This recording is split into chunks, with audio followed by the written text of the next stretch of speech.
Welcome back to Fox 9 All Day. Rob Olson in for Amy Hockert today as we continue to follow breaking news or developing news out of the city of St. Paul, where a federal immigration enforcement action occurred this morning, which led to a community response of people initially jeering the federal agents who were there and then trying to physically stop the vehicles from leaving the scene, which again led to interactions there, some chemical irritants released, people being removed from the front of vehicles, sometimes physically thrown to the ground. St.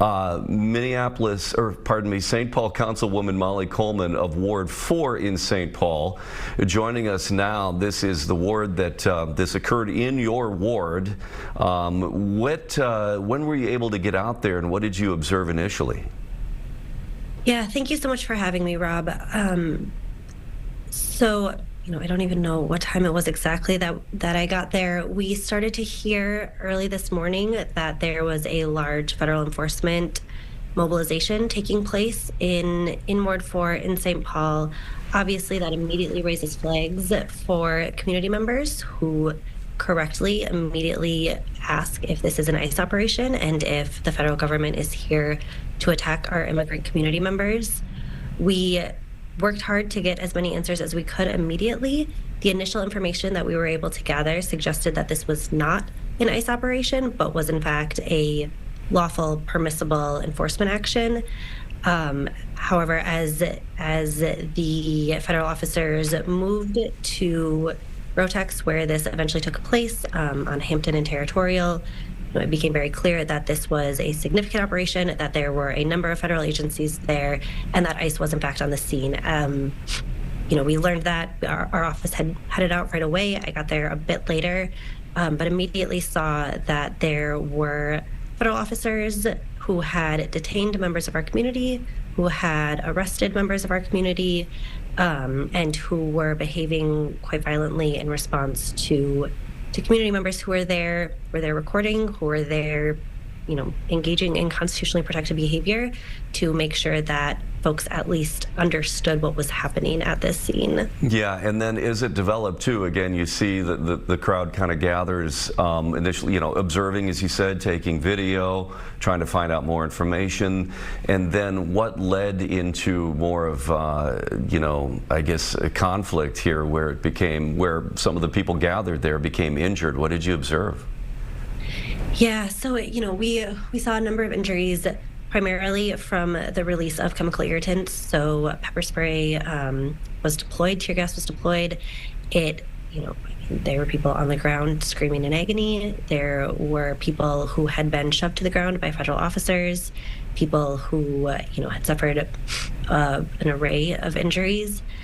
And I think that what we see in these environments is whether or not there was a legitimately, legal justification for federal officers to be there in the first place, the force that they deployed, the size of the response, the number of vehicles, the number of federal officers there, the complete lack of transparency, communication, clarity, the way in which these officers were, these federal agents were engaged with our community members, it immediately escalated the situation, and it led to violence, it led to harm caused to our community members, and now it's resulting in a situation where there are members of our community who we don't know where they are. We don't know why they've been detained. We don't know what happened to them.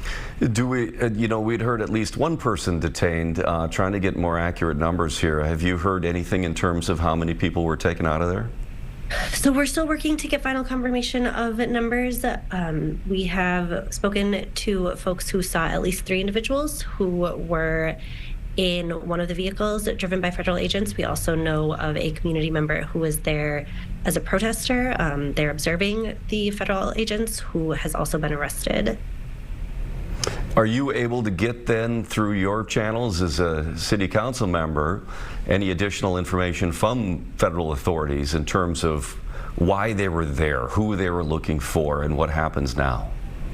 That's what we're working to do right now, what we've been working to do for hours at this point. I think what is very clear is the federal government has no interest in communicating with communities, in answering questions, and being honest with the city of St. Paul about what happened today and why it happened. So we are working across levels of government. We've been in touch with our federal delegation. We're certainly working closely with the mayor's office. We've been in touch with sort of anybody and everybody who cares about this community to try to use every lever that we can to get answers.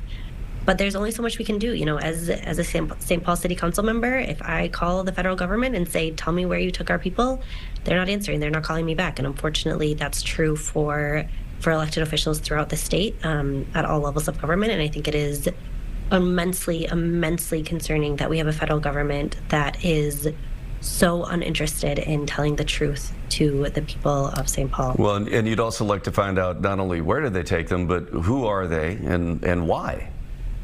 Who are they? Why did they take them? What was the legal grounds? What was the authority under which they were operating? What is the process? Will they be granted their constitutional due process with regard to what comes next? In this environment, there are so many questions, and we can't take anything for granted. And so we know that we need to act swiftly in order to ensure that more harm isn't caused. But it is a very difficult and very, very troubling situation. Troubling even to cover it. Yeah, the St. Paul Police Department's been very clear that they are not involved in these actions, and I don't know what your interaction has been with St. Paul Police on this topic, but again, they want to make clear to the residents that they are not involved in this. That's correct. We were in touch with the St. Paul Police Department the second that we heard information about law enforcement congregating in Ward 4, to confirm that wasn't St. Paul Police, and also to be sure that our separation ordinance was going to be followed. The St. Paul Police were not there today. Our laws were followed. Ramsey County Sheriff's Office was not there today. I think that the actions that were taken today were taken exclusively by federal officers. And what are your concerns now as, you don't know, you don't get a heads up about when an action like this takes place. It just becomes, notified when people see something developing. Certainly, you say you're encouraging citizens to exercise their constitutional rights, but you don't want it to lead to physical confrontations. I mean, what are your concerns, and what do you tell people if these events occur again? Yeah, I think that there's such incredible risk. Again, we saw at least one arrest today from somebody who was just there observing, who was there objecting to the presence of ICE in our community. We did see people who were injured today. These are very volatile situations. I think that when you have the federal government that is trying to cultivate an environment of fear, of terror, people respond to that, and it is very concerning how quickly a situation like this can escalate. So certainly we want people to know their rights. We want people to exercise their rights, but we also want people to behave with caution and to make sure that they are in communication with neighbors, with family members, with friends, that folks know where they are going, that they have been through a constitutional observer training, that they know what their rights are, and that they know what their role is. The role of community in these instances is not to be violent, not to escalate, but to observe, to document. That is critical, but it's also critical that people are doing so within an environment that sets them up to be as safe as possible. Yeah. We've got some video here from Fred Mello of the Pioneer Press of some of the confrontation here again. And could you tell us exactly what led up to the point? What were the actions or what was going on that led to the protest crowd and the agents to come into close contact that led to the chemical irritants, et cetera? How did that play out? I can't tell you exactly. So I was there. It's my understanding that chemical irritants were deployed 3 times. I was there, sort of right at the scene during one of those instances. It was at the point at which federal agents were moving through the crowd, and the crowd was frustrated, was angry, was yelling in response, and so tear gas was deployed. I can't speak to the other 2 instances, which I did not see, but I think it was similar. They're using this to cause harm. They're using this ostensibly to control the crowd, but what it does is it it causes immense physical harm to our community. It should not be deployed in our community ever. And seeing the government attack our residents, our neighbors in that way, it's simply unacceptable. Okay, as a city council member, then what do you do now in the wake of this? I mean, what actions or questions will you be asking? Yeah, so we will be continuing to work to get answers to why this happened, how this happened, and what is happening to our neighbors and to our community members in this moment, and what we can do to make sure that they make it home safely. We also, I think that we were pleased to see that St. Paul police were not there today, pleased to see that the county sheriff's office was not there. I think that there will be, as anytime something like this happens, we'll have to go through and make sure, are there ways that we can work more swiftly to get the facts? How are we communicating with the public? How are we communicating with, again, the federal delegation, the state delegation, to make sure that every level of government is responding as quickly as possible, using the levers and the tools that they have. And then we'll also be talking to community and trying to understand what was the impact of this event in our neighborhood on our community members.